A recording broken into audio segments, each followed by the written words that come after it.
Thank you for joining me. I hope many aspects of your life are progressing. My name is Jason Elder, and this is Analyst Talk with Jason Elder, the special edition limited series called Sean Bair's Guide to Hiring Law Enforcement Analysts. We're on episode 3, and this is the interview process. So our first steps were the search. The first question we ask is, why the hell should you listen to Sean Bair? So if you're still questioning that right now, please go back to our first episode. We go into the searching perspective in terms of the manager deciding whether to replace an employee or to create a new position in the organization. And from the job seeker's point of view, just starting the plan to begin the job seeking process. In episode 2, we went over the application process and different aspects of the application, whether it's the job announcement, the cover letter, resume, CV. We talked a little bit about portfolios and demonstrations, which you might want to take a listen to. And we talked about the application itself. And in this section, what we want to address is the interview process. So now we're to the point in the cycle where, okay, we've established the goal of the position. We've asked people to come apply for the job. We've got applicants in, and now we're to the point where we're inviting people into interview, or the job seeker is being invited to come interview. I just wanted to start, Sean. First of all, I guess, how you doing, Sean? I forget that. I sometimes ask you how you doing. I'm ready to rock and roll this. You're ready to rock. Favorite section of all the sections, the interview process. I can't wait to help. Okay, very good. If you get to here, understand that you've already succeeded. If you make it to the interview, you've already gotten over a couple of the hurdles. And for managers, I mean, this is really the first time that you're going to see people face to face, and there's just a lot to go over on both sides of the fence, whether you're a manager or a job seeker. I want to talk from a manager's point of view first off. In terms of interview format, maybe it's going to be a panel, maybe it's going to be one-on-one, maybe it's going to be a series of one-on-one. What types of formats have you used and do you recommend? Well, the world's changed, hasn't it? So I think everything right now is a Zoom interview. I think I've did no less than 10 Zoom interviews over the last month. Yeah, the sort of standards, the go-tos, the things that I like and that I recommend are the panel interview. And not because I'm cruel and like to see people squirm, but it's a big part of the job. So no different than an officer's oral board. I like to see the law enforcement analysts have to go through panel interview where there's at least 3 members on the panel asking questions and of varying backgrounds and positions. I always like to have, for law enforcement analyst hires, a uniformed presence on the panel. They need to be confident and comfortable one-on-oneing and speaking to people in uniform, because that's what they're going to do all day long when they get the job. You're going to obviously want somebody from HR there because they make sure everything runs smooth and is above board. And as we had talked about, Jason, it's also nice to maybe bring in an outsider, somebody outside the department who can give you an outside opinion about things, but who is also already has a similar role, whether it's an analyst in a neighboring agency. You're going to want a seasoned person who has contributed to the discipline quite extensively. So that's sort of the format that I like to see. No more than an hour and a half if they're really knocking it out of the park. And then some people have done additional follow-up sorts of interviews. I don't know that I'm a fan of them. They can also be beneficial where you, in a more informal setting, say, okay, now we're going to invite the top 10 applicants back to a social gathering where you're just doing cookies and punch in a big conference area. And you bring in various stakeholders of the departments, people from admin, people from patrol, people from even the community, and definitely dispatch. And you just allow the applicants to mingle about. And then at the end, you have each of the people who helped with this process sort of give you a little, on a scale from 1 to 10, what do you think? Were they personable? Did they say anything that really spooked the bejesus out of you? All those sorts of things. So that's sort of a new technique, but it works well. The only thing I thought of is that's an introvert's nightmare. It Like is. that would be, I was like, I could do this whole job, but now you're asking me to go to this cocktail party and I'm just going to be super nervous and weird and awkward. And that's going to be high stress for them. That's the first thing that I thought of when you said that. I was exactly like that, Joe Jason. People wouldn't know this of me who have known me in sort of my later years, because half the time you can't shut me up. But I don't like being in social gatherings. And so when I first was hired, no joke, if I had to speak in public, I would get physically sick. I didn't like being in groups or having to speak in public. And hate to say it, people are just going to have to overcome it. And the best way to overcome it is honestly just doing it. So practice makes perfect. It does. And you need to weed, I hate to say it, but you kind of need to weed those people out, because law enforcement analyst is going to have to interact with hundreds of people potentially from your agency. They need to be personable and able to have a conversation. I've told this on previous podcasts. I'm right there with you. I use the example of calling my uncle up on the phone to just say, hey, this is Jason. I would practice it and work my way up to doing it just to make the call. It was somebody I knew, but that's how uneasy I was with just the process of introducing myself. Practice makes perfect, though, doesn't it? Yeah, some of it's maturity. I mean, you just get to the point where it's because you've been in that position, or because it's like, okay, my goal is this. I'm going to overcome my anxiety because this is my goal. It's interesting because most people who begin to grow in their position and find themselves in front of groups more and more, you see the confidence they have, you see that they have overcome these fears, so on and so forth. But I don't know that it's maturity or sort of wisdom, because there's something to be said of sort of practice makes perfect. And I'll use myself as an example. Up to the very end of my law enforcement career, I was presenting in front of large groups of people, internationally as well. Over in London to the Jill Dando Institute, 500 people, down in Brazil, 1,500 people, having been translated as I'm speaking. Mm-hmm. And I would get up in front of those people wanting to get up, wanting to keep going, not a nervous bone in my body, eager to get up and speak in front of senior people and scary people in some cases. Since I've been out, and now that I've not had to do that a whole bunch, when I've had to do it, I find myself being a little rusty and a little nervous again, and little butterflies are coming back. So you got to just keep doing it. In terms of just the manager, what are some things you suggest managers look for? Or what are some things that you look for in terms of the interview that might be below the radar? I mean, there's obvious ones that people look for, but maybe some ones that are maybe not so obvious. Not to scare anybody, but right from the moment they open the door, I'm evaluating them. I'm evaluating how they're dressed, what level of professionalism in dress they chose for this interview, how they sort of present themselves is important, what they're bringing with them. If they've got their hands empty, it's never a good sign. I always like to have somebody come in prepared with products and with CVs and other things to share, with a notepad and a pen to take notes. When they sit down, are they even sitting professionally? Are they slouching? Do they have good posture? Do they appear confident in themselves? And then are they smiling? You got to smile, people. Are you smiling, or do you look like you're about to poop yourself? I mean, we need to see a smile on your face.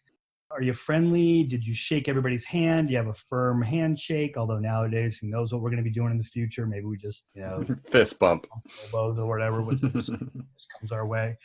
But I evaluate literally everything they're doing from the moment they walk through the door to the moment they open their mouth. I need to see good eye contact, not staring, but are they moving their head from side to side as they're addressing each of the members of the panel, or are they only speaking to one person? Do they first begin answering and looking at the person who's asked the question, but then know to look at the other people and provide additional answers as they're looking to them? Or do they only sort of focus on one individual?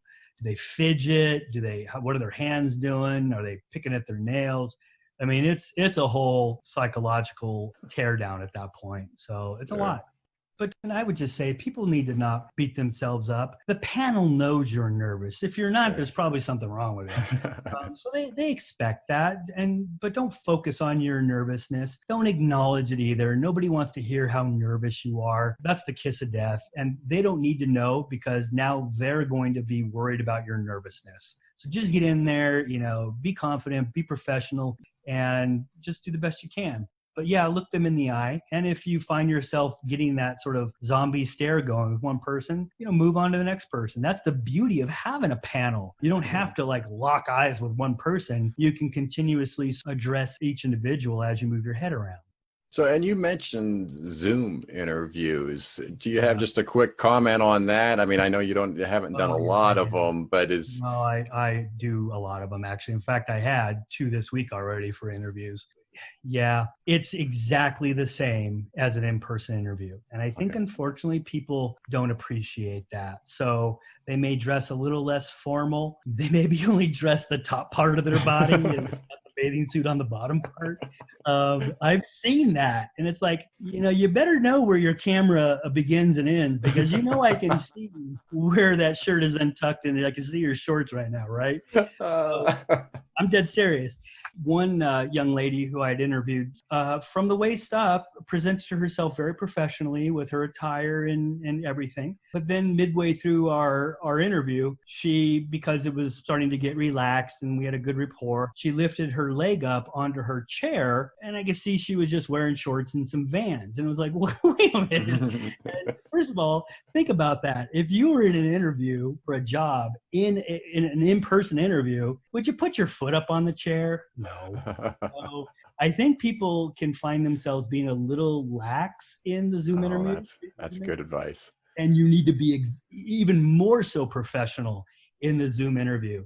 Case in point, I talked about in the previous podcast how I recently applied for and interviewed for and was accepted to be a professor at BYU teaching strategy and economics. I was in full suit and tie. I had my backdrop, because it was a Zoom interview, obviously. I had my backdrop all, looking as best as it can be. I'd already talked to the entire household to say, either get out or go in the basement or be quiet or do all these things. I turned off my phone. I turned off the Ring camera. I had good lighting on me, and I was sitting straight and tall, ready to rock and roll that Zoom interview.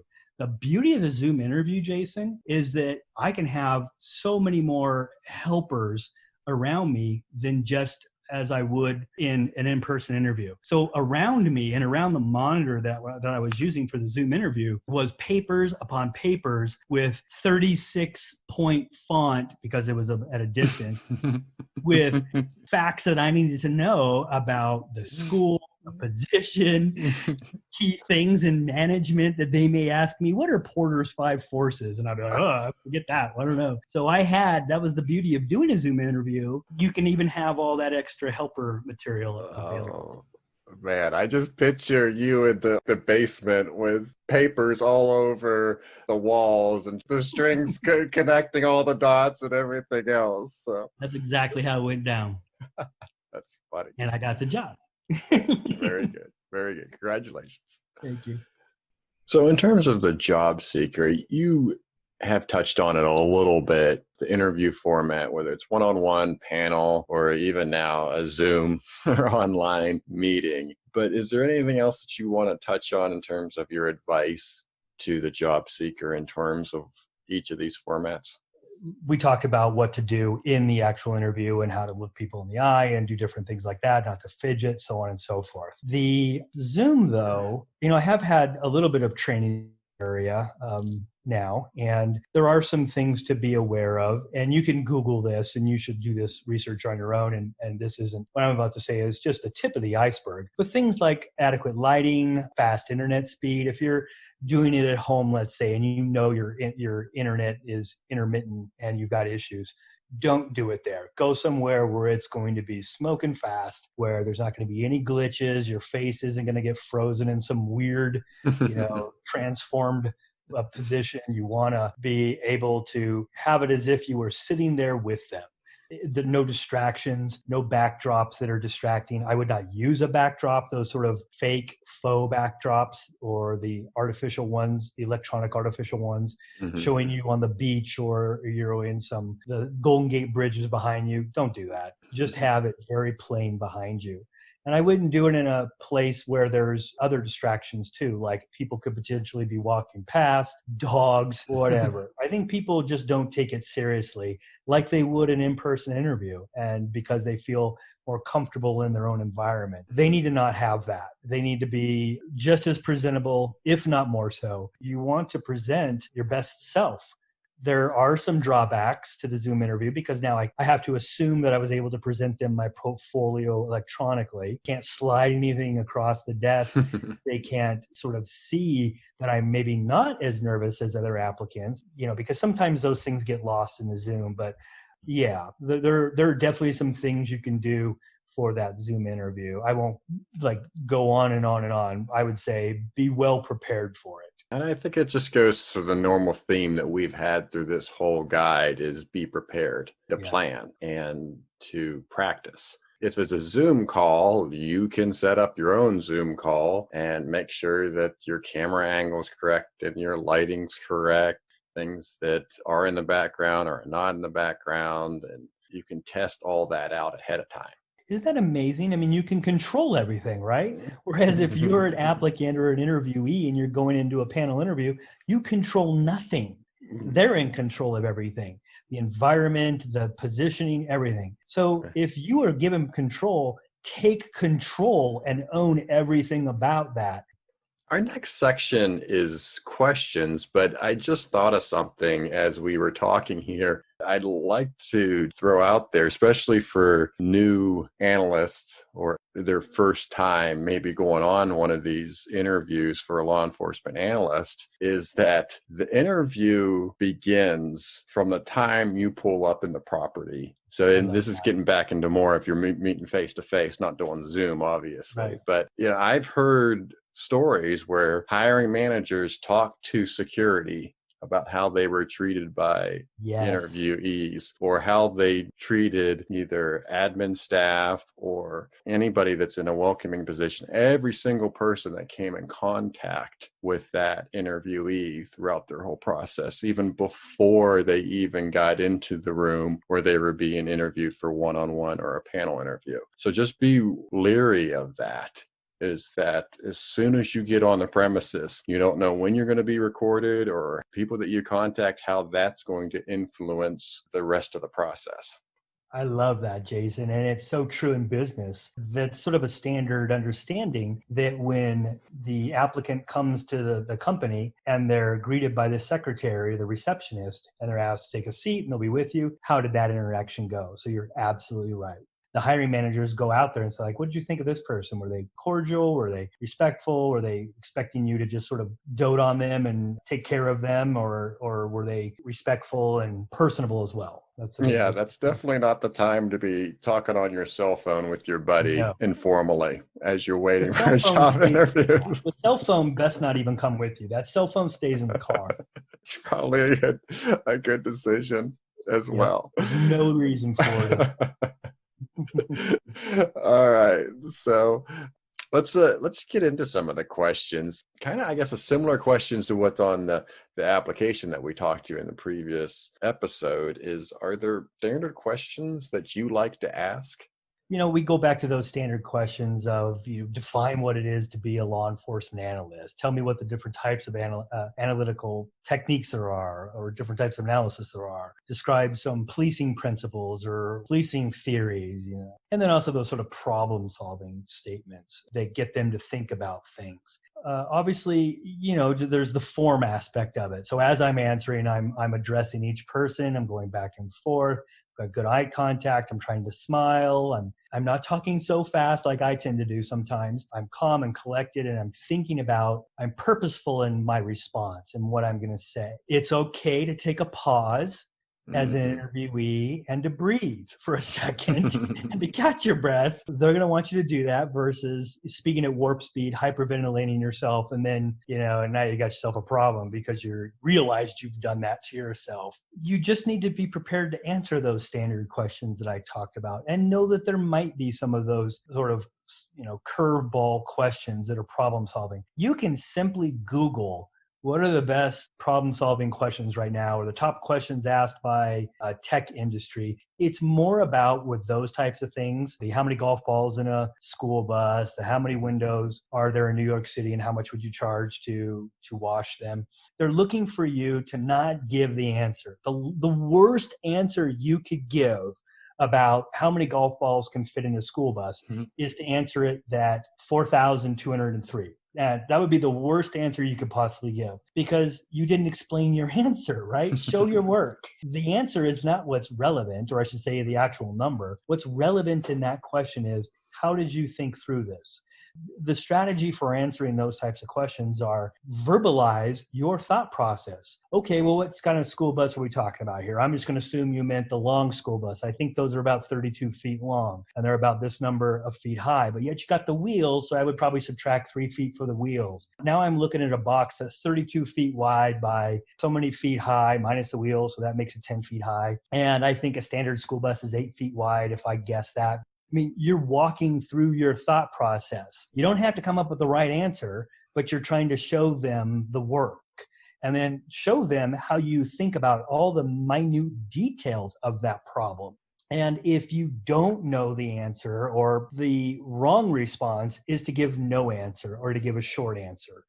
Remember, those open-ended questions that the panel is asking you, they're not going to write your whole answer. What they're looking for is keywords that they've been told to watch out for. So if they ask you a question about administrative crime analysis, as an example, what the sergeant who's on the panel has been told is, look out for keywords of resource allocation, beat reconfiguration, resource acquisition, officer counts, call for service, things like that. That's what they're looking for. And so here's the strategy. If you get asked a question that you may not exactly know the answer to, I hate to say this, but I'm okay with doing a little rambling, because no answer is not as good as an answer that might not be right, but might hit the keywords. Because guess what? A week from now, when they're reviewing all the applications, they may not remember that you rambled a little bit in the administrative crime analysis question, but they'll have acknowledged in their notes, oh,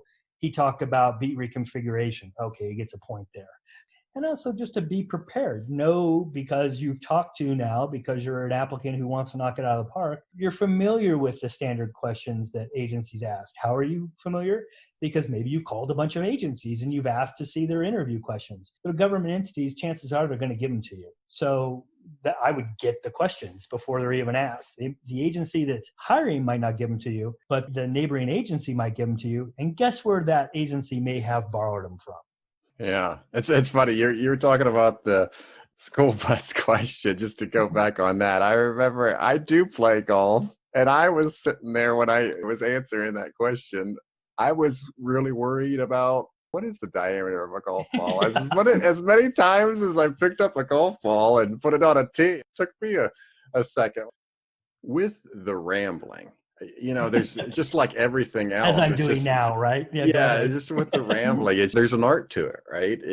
Sometimes it's going to work and sometimes it's not going to work. Sometimes they're going to find somebody that sees right through you, and sometimes it's going to work. That's one thing I learned from teaching in a classroom setting. I often talk about drinking the Kool-Aid, right? Some people, I can just throw out an idea and they're just going to drink the Kool-Aid. They're going to understand exactly what I'm talking about, and we'll have a connection there because they'll understand my examples. They'll understand my points. They'll just get the most out of my teaching segment. Yeah. But I've had other people that I've used the exact same lines, the exact same examples, and I could just tell by looking at them that they weren't drinking the Kool-Aid, so to speak, and they didn't get it. And I know because of that, they didn't get as much out of the lecture or the But class. you bring up an interesting point, because in your example, you're the instructor, you know the answer before you ask the question.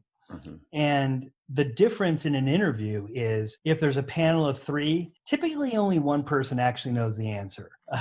The other people That's have a been good tip. brought in to represent different agencies or aspects of the department. So if that sergeant has been brought in and asked the question, tell us about administrative crime analysis, no sergeant going to be answering that. So again, if the rambling part works there, you're not going to fool one of them, but you might fool 2 of the 3. So that's the difference there. Oh, very good. So, are there any questions that is specific to law enforcement analysts that you want to talk analysis that you want to talk about, or maybe specific software that you would ask at this time?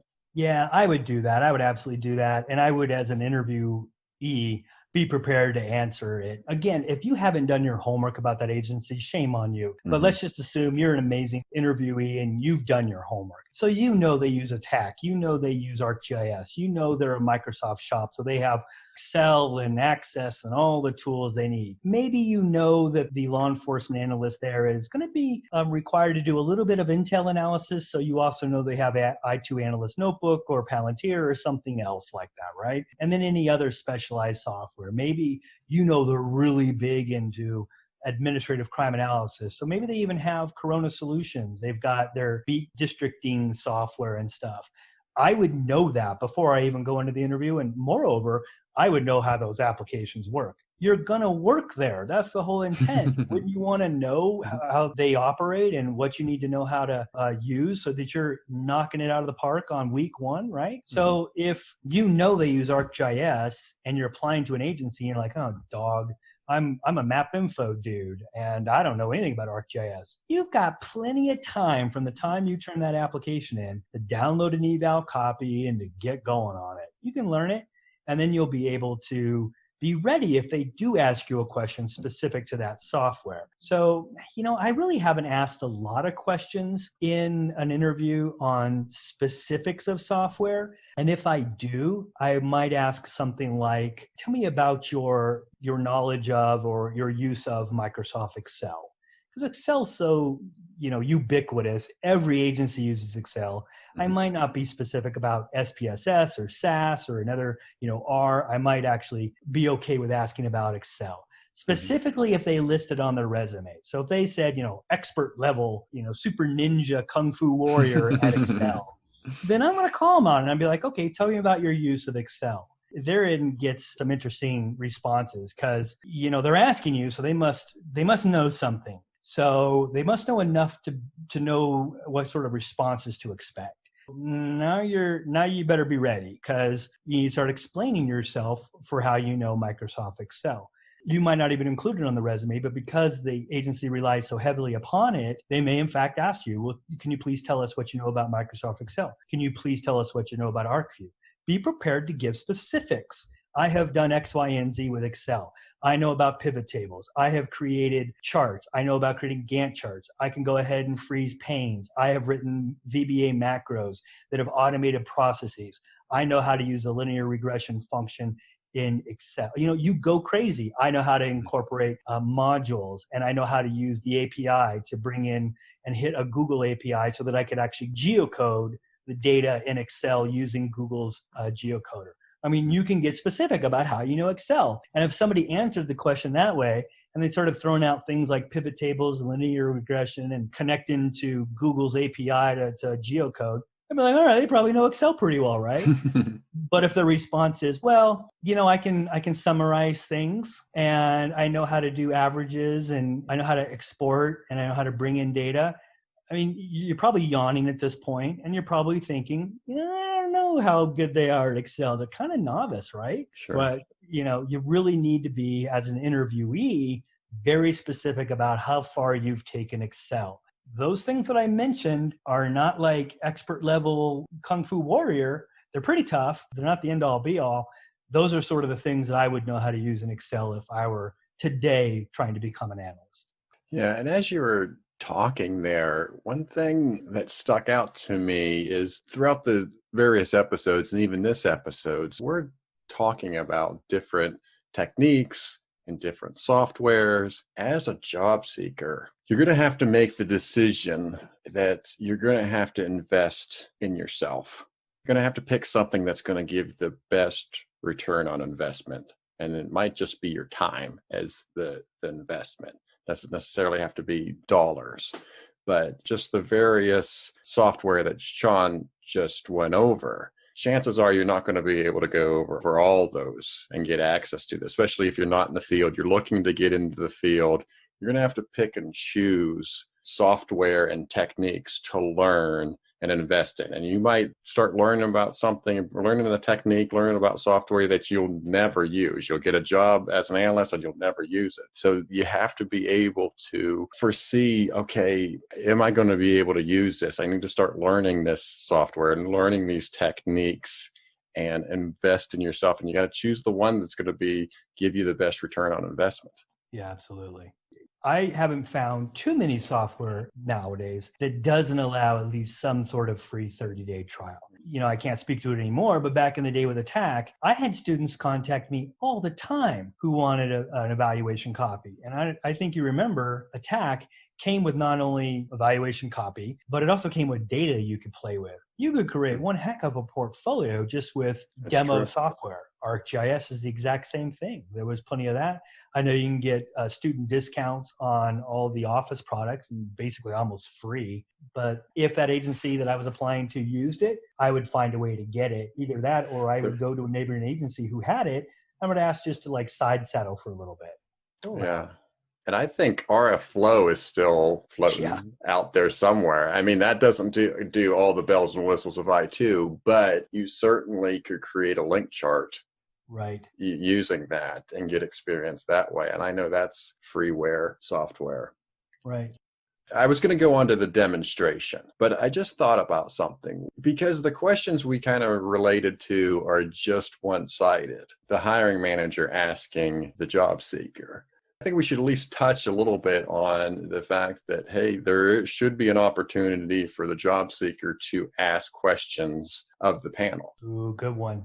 I love that. So yes, that's sort of standard practice in any interview. They conclude with, do you have any questions of us today? Your answer is never no. You have questions. You're going to make up those questions because you want to demonstrate to them other things. And so here's the beauty of do you have any questions of us? At that point through the interview, you may have discovered that they didn't ask you something that you were prepared and ready to rock and roll and answer to, or that maybe you didn't quite understand or whatever. There's some aspect of the interview that you want a little more opportunity to answer. Well, ask it back to them in a question. So maybe they didn't ask you about specifically what you're going to be doing with identifying crime series and patterns. But what you could do is, ask it back to them to say, well, because they didn't ask the question, well, is there going to be an opportunity to do X, Y, and Z, or showing to them, look, I know how to do this, because you basically ask yourself the question that you get to answer. You get to pose something about tactical crime analysis, and then they say something, really doesn't matter. And then you're able to sort of respond back to that with, I've got experience doing this, I know that, and then the other, and these techniques. And so I would welcome that opportunity to be able to do that.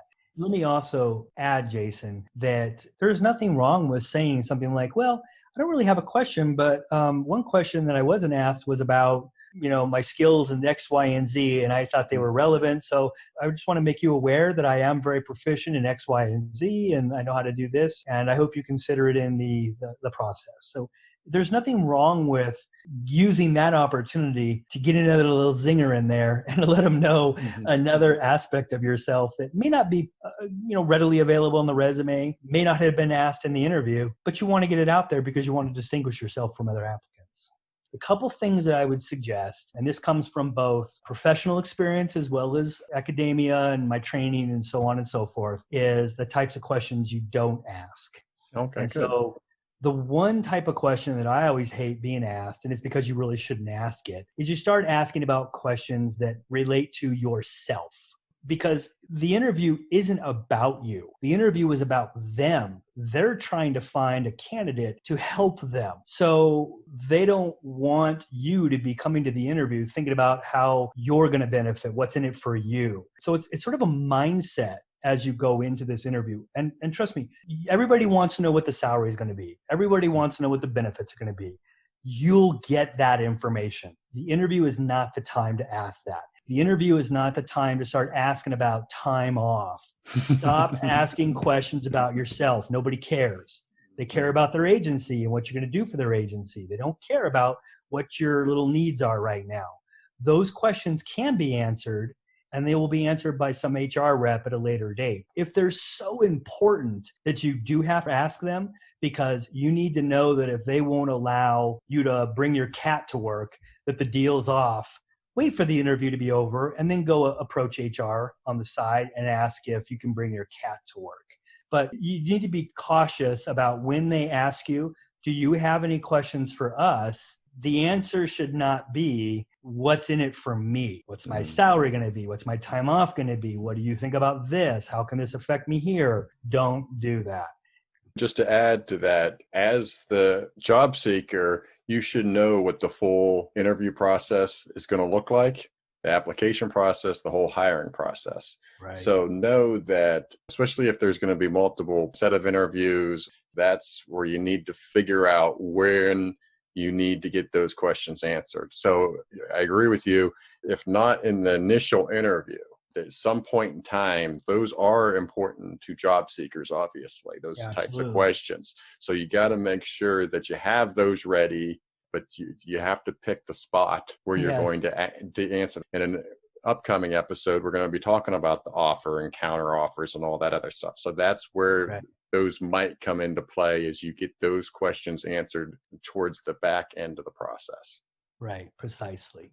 So let's move on to the demonstration portion. And we had touched on this in the application episode, bringing to the table portfolios, or having a chance to do presentations, or maybe there is a test. You just mentioned about someone talking about Excel. Unless HR is dead set against it, maybe you come up with a quick Excel test. Worked for agencies that we just created a quick Excel test.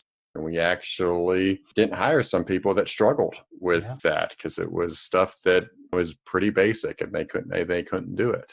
So let's just talk about from the manager's perspective first, and then we'll go to the job seekers. What types of demonstrations do you prefer, or what's your guidance or advice to managers? So I like what you said. I do like to test applicants. And going back to what we talked about earlier, about the resume and the CV, everybody knows that everybody fluffs their resume and their accomplishments and experiences and all that. So the test is really the equalizer, isn't it? I mean, you either can do it or you can't do it. It could be a written test, it could be a practical test, or a theoretical test and a practical test. And I like to be able to do that. Tempe did it to me, and I prepared for it.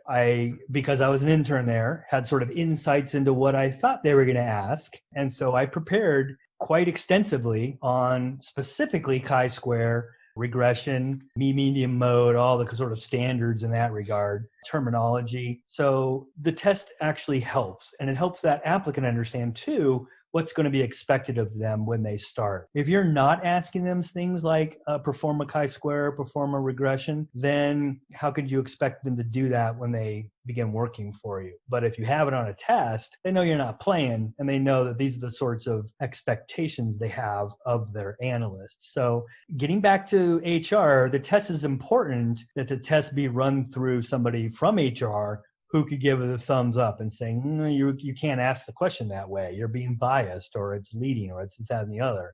So there are definite checks and balances you want to have to that test. You could also have them do a presentation as part of their demonstration or their testing process. I do like that because presenting is such an important part of being an analyst. I had to present to command staff. I had to present to city council. I had to present to community groups. I had to stand up and do all those things. I, at one point, had to get on camera and actually present on camera about the crime trends of the month that ran on our local cable station. you can't just be some propeller head bean counter that hides in the dark basement. You need to be Johnny Personable, and you need to be able to present to people. And if they can't do that, well, are you going to be okay with having propeller head Johnny Basement Dweller be your analyst? If you are okay with that, and that's where you would like them to be with their red stapler, then that's great. But if you're expecting this analyst to present to command staff, to patrol briefings, to investigative units, to even citizen groups, to even, hopefully, down the road, be a part of your Citizens Police Academy and present a crime analysis section, or be part of your post academy where you train incoming officers on what crime analysis can provide them, you're gonna need somebody who can present. Now, that can be a learned skill. You can take somebody who's sort of green and send them off to Toastmasters or send them through training or give them some internal training and then have them present a lot, and they will get better. But isn't it great to have somebody hitting the ground running who can present? So the presentation, I think, is very important to be able to weed out somebody who you're going to have to put a lot of effort into to somebody who can hit the ground running. And then we talked about this, but the practical aspect of the testing process. So as a manager, I would create a practical exam. Now, here again, I've had experiences where when we said we want them to do map info and then they need to be able to create a PIN map, HR said, what's the readily available, how readily available is map info to people if they don't have it, don't know it, to be able to apply? And our answer was, well, it's one of the tools of the trade, and we kind of need them to know how to use it when they come here and hit the ground running. So they're like, what's the other dominant software out there that would really cover 90% of the applicant's knowledge base? Of course, it was ArcGIS. So we had to create our test that they could choose between the pieces of software to use, even to the point where, as ubiquitous as Excel was, we had to offer it also. And I think it was Lotus Notes or Quattro Pro. So, wow. It's like, are you an Apple person or are you a Windows person? Here are both options for you. So HR kind of gets in the way sometimes on that, but it also is good from a liability standpoint. Yeah, exactly. And I think from the manager's perspective, I can just hear managers now like, well, that's a lot of work to create a test, to, set up a presentation, or to set up a hands-on exercise. What's hard? You're trying, but I guess my point is you're trying to identify talent. And the more talented your staff is, the higher you're going to rise as an organization. So it's worth the time and effort, as I'm guessing you're about to say. It's worth the time and effort to put the work in the beginning of the process as opposed in the back end of the process. Exactly. It goes back to my puppy example. If you don't put the work in on the front end to find out the right dog for your family, you're going to be stuck with that dog for a long time. Unlike, you're never going to want to just give the dog away, but there comes times where it's like, now what do we do with this dog? I don't like it. It's destroying our house. It's not, it barks all day long. It's not a good fit for our family. Might be a perfect fit for some other family, but you didn't take the steps necessary to find the right dog for your family, crime analyst, or law enforcement analyst for your department. It's much harder and is going to require, hiring managers know this, much more effort to get rid of somebody or to deal with somebody who's not performing than it is to spend the time on the front end finding the right applicant from the get-go. Yes. What are some keys to a great demonstration? Ooh, that's a tough question.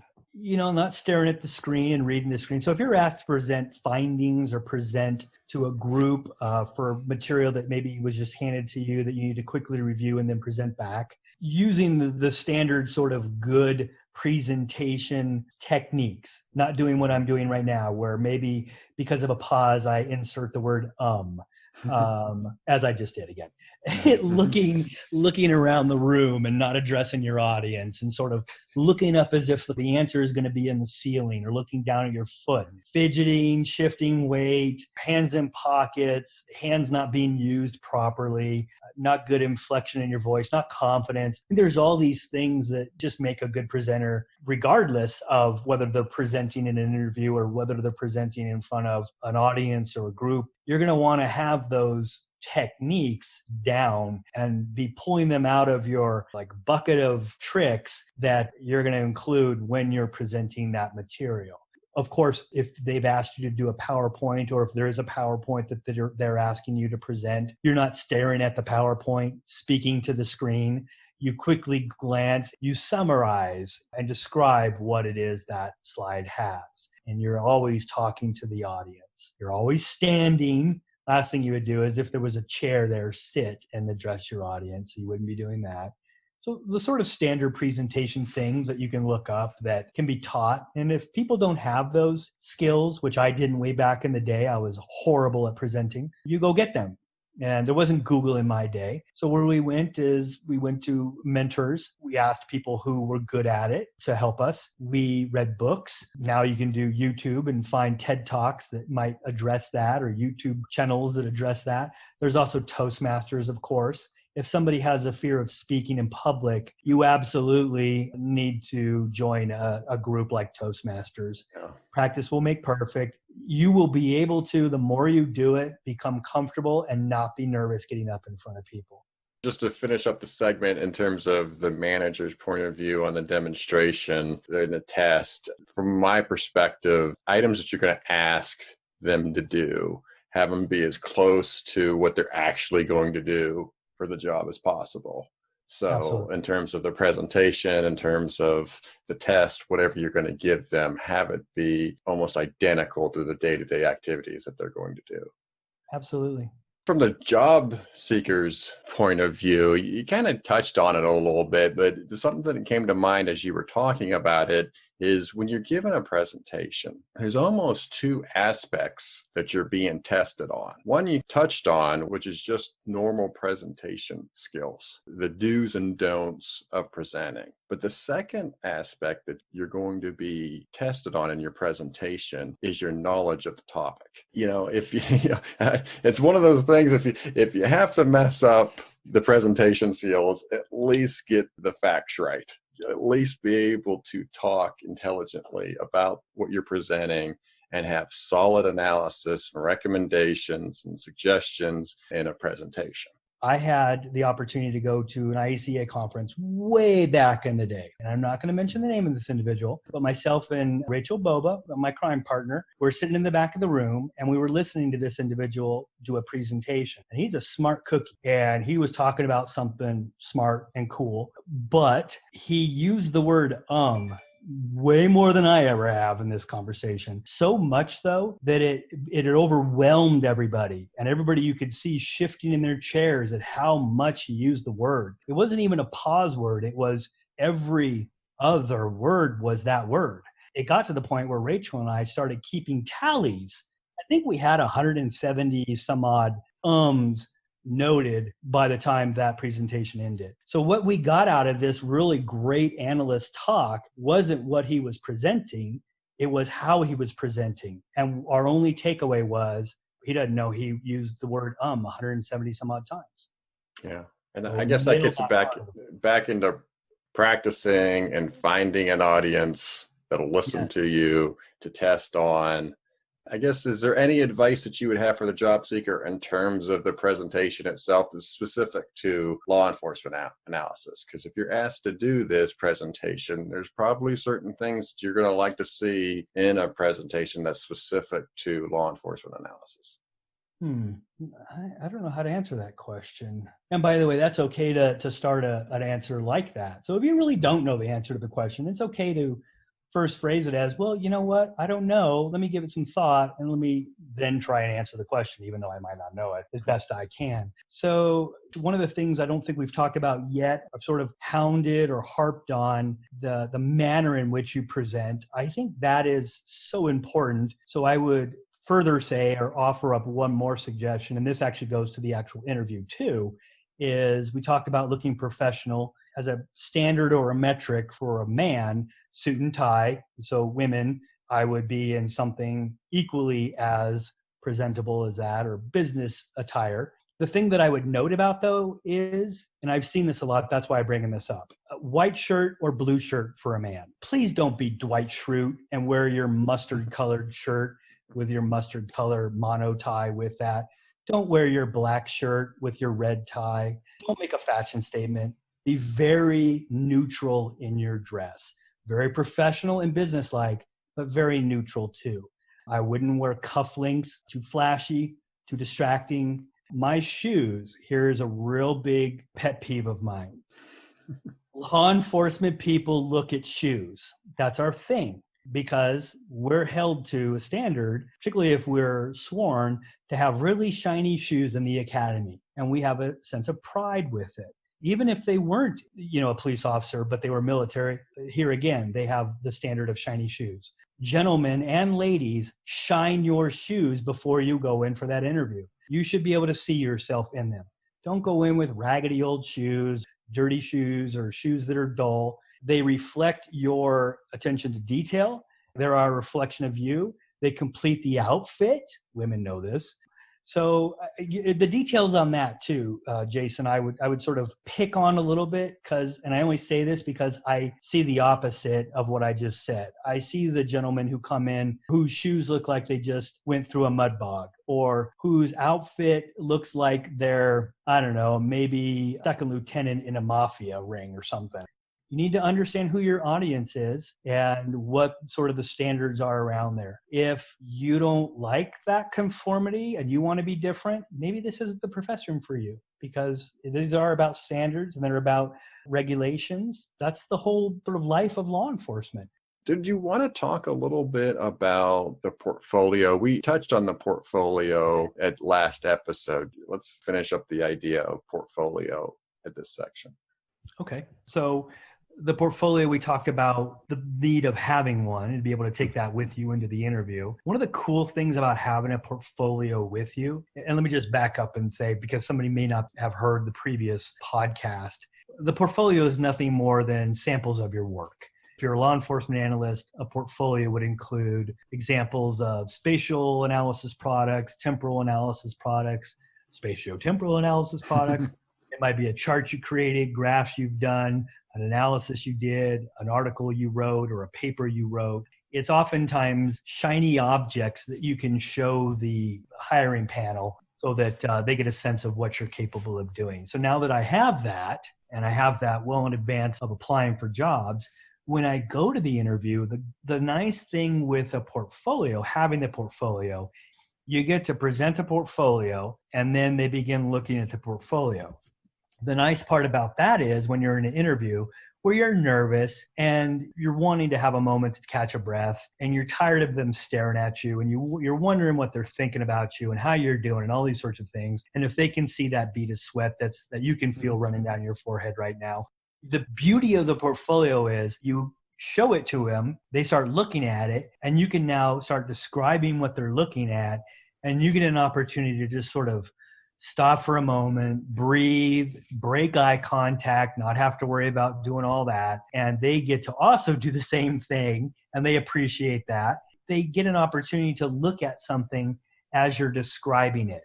You not only verbally describe what your answer is, like I know administrative crime analysis. And the way that I know it is, boom, look at these products that I've done that demonstrates my acumen in administrative crime analysis. Now they're looking at that. You're using that as an opportunity to describe what they're looking at and the things that you did to prepare for that. They take more away from that than the applicant who does nothing but sit there and is asked about administrative crime analysis and just answers it. So the portfolio is that little ace in the hole or little fastball that you've got that you can pull out that'll benefit you in that interview, as well as give them the visual, not just the verbal. Yeah, anything that you've been working on that's relevant to the job that you're applying for can be put into a portfolio. So Sean mentioned some of them, but like link charts, telephone toll analysis, bulletins, bolos, anything that you've worked on, any reporting that you've worked on that you can demonstrate your skill set, it is going to be beneficial in the portfolio. And what I thought about when you were describing having the portfolio, presenting it to the panel or the interviewer, is now you're on the offensive. It's no longer you receiving questions and answering them. And I can only, in that regard, I remember very early in my career going through these panel interviews, it just felt like I was on the defensive the entire time. It felt like I was on the stand. It felt like I was being interrogated in a way. Not, I use that's kind of a strong word, but I felt like I was on the defensive all the time, just reacting. When you have that portfolio now, you're on the offensive. You're controlling the narrative, so to speak. Yes. And to point out and highlight different aspects of your skill set in the portfolio. Let me tell you a quick story on that. So I was an analyst, I was an intern applying to become a crime analyst at the Tempe Police Department.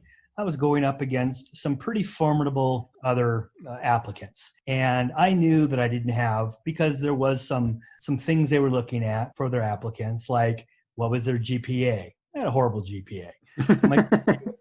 Experience. Well, I was only an intern. Other things like that, extracurricular activities. And I didn't have as many as others. And so I started thinking about, I want to be an analyst so bad for this department. What can I do to differentiate myself? Well, I thought I did the work really well. So as an intern, I think I did a good job and I cranked out some really cool product. And so when it came time to getting the opportunity to have my interview, I had prepared a 3-ring binder and had all of these printouts of products that I have done for the department as an intern. And I even had some products that I didn't do for the department, but that I mocked up of, here's what I could do, or here's my understanding of this sort of capability. To your point, Jason, about link analysis, I think I had a link analysis diagram in there. Even though we had never done that, I was just demonstrating I understood it, I could do it, here it is, look at it. When I brought that into the interview, there was, I think Noah Fritz was on there for sure. There was definitely a commander. I think there was a chief. And, I think one or two of them were in uniform. So it was intimidating for a little 23-year-old just out of college. And when I was sitting there nervous, like you just said, and I was on the defensive, great explanation, by the way, and I went on the offense and I brought out my portfolio and I smacked it on the desk and I opened it up. They all sort of leaned in, elbows on the table, and were looking at that and sort of frankly fascinated but what I had created. And we're like, oh, I didn't know you could do that. Oh, that's really good. And then I would explain things, and I got an opportunity to sort of relax and go on the offensive, which puts me even more in control and relaxed. And I didn't get the job. So it's got a horrible ending. But I will say this. I remember them telling me after the interview, they're like, Sean, you didn't get it because people were just that much better in their GPA and this much more experience, this, that, and the other. But your portfolio or your 3-ring binder blew everybody away on the panel. We had never seen that. We could not believe what you had done with that. And that, in fact, was, I think, the impetus for what caused Noah and the rest of them to go out there and say, we need to hire Sean. And that's what got them to in fact, go forth, get that second position, budget for it, and be able to hire me. So the portfolio can be a real sort of winner when it comes to the interview. I like it. I like that your voice just cracked there. Yeah.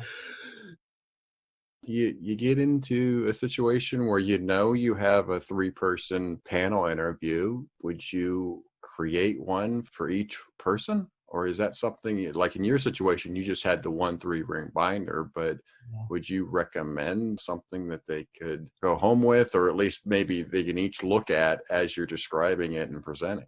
I might. It's hard to anticipate how many people are going to be on the panel. I mean, you bring in 5 copies, there's 3 people there. You bring in 3 copies. For whatever reason, they make it a panel of 7 to really notch it up. But I don't know. I think if your imagery is good enough that a 3-person panel can easily sort of all lean in and they pass it around while you're talking. The nice thing that I like about what you just mentioned is if they each have a copy, then they're each looking at the copy while you're explaining things. Make sure you have a copy for yourself. And you know what? The portfolio is no different than your resume. It's just the sort of the practical side of your resume. So just as I described in a previous podcast about how it's important to always have your resume or your CV living, always open it up and go back into it and make sure it's up to date.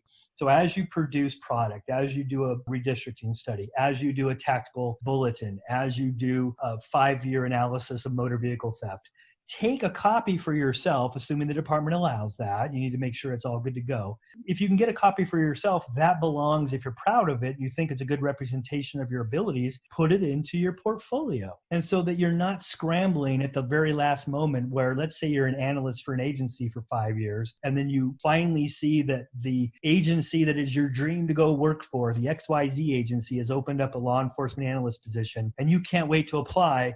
And now you're thinking back and going through 5 years worth of work to come up with the best representation for your portfolio. Don't do that. It's ongoing. Continue to build it. It'll be ready to rock and roll when you're ready. Well, the last set of questions is just more of a catch-all for this segment. If anything else that you wanted to add in terms of the interview. Once you get out of the actual interview, there might be times where managers set up for the candidates to meet the employees or to take a tour or some other things that might go on post-interview. Is there any recommendations or things you like to see? I love that you asked me that. Because it's such a forgotten aspect of the interview. People think once that interview is over, it's just sit back and wait and I hope my job. You really need to put in as much effort as you did pre-interview, post-interview. And it's unfortunate that so many people do not. I mentioned that I had 2 interviews for potential employees of Zuhu this week. Unfortunately for them, both of them failed at what I think is a must-do nowadays, or at least a way to distinguish yourself. Because had one of them done it, I would have hired them. And that one thing is you need to follow up. If somebody brings you in for an interview and takes their time to interview you and to see if you're right for the department and things that go into interviewing, and then you leave, it's sort of a two-way street. One, the company/department wants to know that you, in fact, are still interested in the job. And just like dating, or it's maybe you had a blind date and you both meet and then you both part ways. Well, you're waiting for the call, aren't you? It's like, well, did they like me?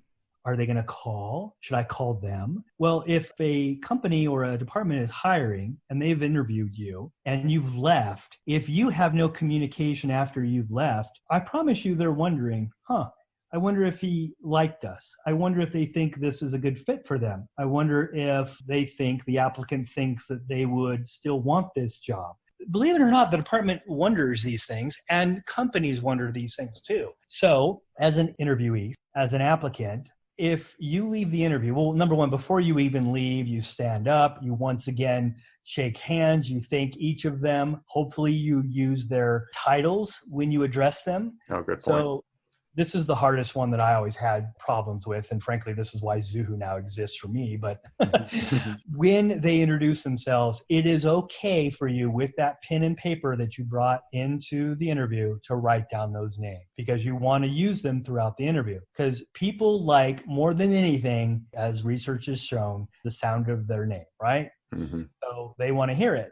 When you're ready to depart, you stand up, you look them all in the eye, you smile and you shake hands once again, and you thank Commander so-and-so, Chief such and such, Analyst so-and-so, Mr. that, Ms. that. They're going to appreciate that, and that's the proper way to do it. If you just shake hands and not mention their names or their titles, they may in fact wonder if you even remembered that. And then, so again, how good are you? How nervous were you? How serious did you take it? So now you've left the interview. You nailed that last part. You got each of their titles and last names right, and you've left. Never first names, obviously. You've left. You go vomit or do whatever you're going to do, and then you go home. Hopefully off-site, right? And just to finish off the thing, when you leave the premises, that's officially when the interview ends, right? We talked about before, as soon as you get on and meet the security guard or whatever it is, that's when it starts. So when you get back to your car and you leave the premises onto the street, that's when it officially ends. So hopefully if you're throwing up, it's after you get off-site. Yeah. Well, and you bring up a good point. One of the things that I forgot, on your way out, if you have that opportunity, you're addressing the receptionist, the secretary, the dispatcher, whomever greeted you. You address them by name because you remembered, right? Big smiley face. You thank them for their time, and I hope to be able to see you someday if I get an opportunity to work here. All those things go so far, because that receptionist, I promise you, if you made an impression, will mention it to the hiring board as they're exiting the group. Hey, that Sean Bair was really a nice guy. And that goes a long way, doesn't it? The last thing you want is, well, that Jason was a real piece of work, wasn't he? How did he do in there? Stupid jerk.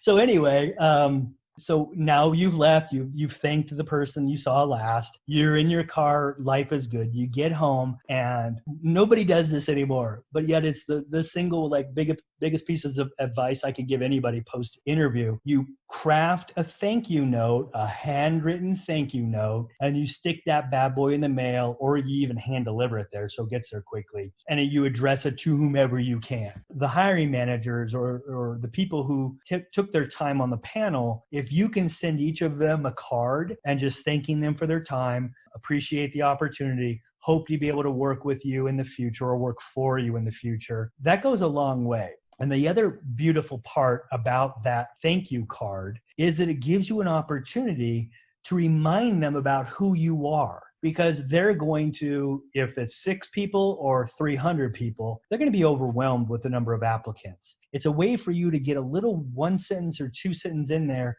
to remind them about something that they said that you now paid attention to and you brought forth in this letter. So handwritten, good penmanship. I like cursive, although police departments, if you can demonstrate a real good block lettering, you're probably going to win over a lot of people that way too. But nevertheless, a handwritten card, signed and sent off.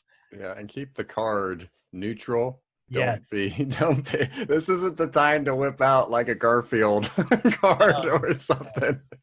Exactly. I have American flag cards. That's what I have as my standard sort of send you a card. It's interesting in terms of the handwritten card because there's a limited amount of space that you can put there. So you can't be starting to write War and Peace on this card. You're probably talking just a couple of sentences, I think, which is nice because it puts you as a job seeker in a box, so to speak. You have to be very succinct and you have to use spacing wisely. Because I usually have done it via email and make sure that within that day, sent a thank you email. And what it gets into, though, with me is back to that cover letter. Now, because I'm writing an email and there's really so much space and so much that you can write. Okay, I'm writing that thank you. I want to make my case, but there's, again, an art to it, how much you should write, what's too little, what's too much. Yeah. It's short. I do like the email too. I would actually do both. The beauty of the email is they receive it right away. Sure. So oftentimes they do the interviews and could even make the decision same day. So it is kind of helpful to get it right when you get home to bust out an email to thank them. Because they will, even if not everybody gets it who's on the panel, they will print it out because it's a matter of record and they need to for HR purposes.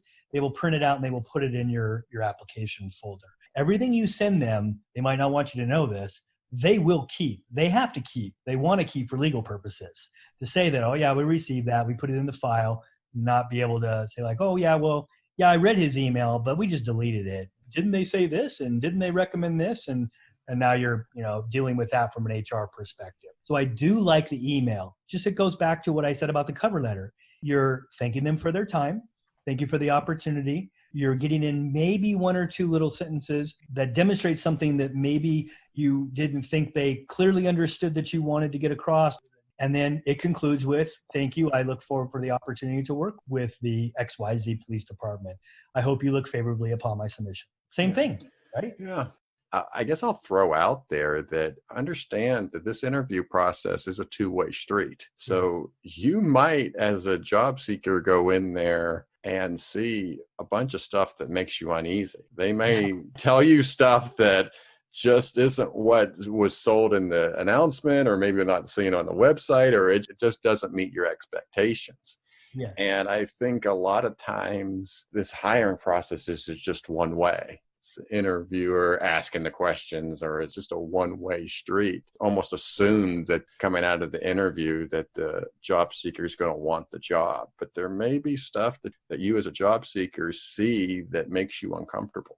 So it's good that you said that, because that goes back to what I was saying about, and it also demonstrates even more reason for that thank you letter.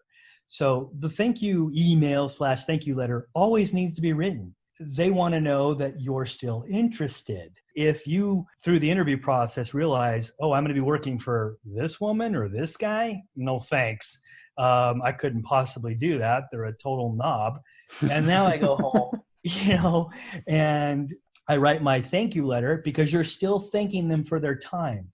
You maybe don't include the part about, here are some things you might not know about me. Now, instead, that is, upon further consideration, I'd like to withdraw my application. I feel like there are better applicants for your department. Whatever else you're going to want to say. You're not going to want to belittle yourself or belittle them. You're going to want to leave it on a very kumbaya, where we both love each other, but maybe this isn't the best fit right now. Never burn a bridge. In the next episode, we're going to go over law enforcement background investigations come into place, references, what you find out outside of the interview as a manager, items that influence the decision to hire. Then we get into the offer, and for the job seeker, talk about maybe some not so perfect stuff that's in your background and making that counter offer and coming to an agreement with the manager and the job seeker. That's in our next episode. So, Sean, thank you again. This was a great segment. I appreciate your time and I appreciate your insight. You be safe. Likewise, you too. Take care. Thank you for joining us today on Analyst Talk with Jason Elder. We hope you not only enjoyed the show, but also learned something new. For more information on our guests and information relating to today's topic, please visit our website at leapodcast.com. Special thanks to The Rough and Tumble for our theme song. For more of their music, you can visit their website at theroughandtumble.com. Also thanks to Kyle McMullen for our show logo. For more of his design, please visit his website at moderntype.com. The show is hosted, recorded, and edited by Jason Elder and written by me, Mindy. You can contact us both via the LEA Podcast website. Please join us again next time as we interview another expert in this great field.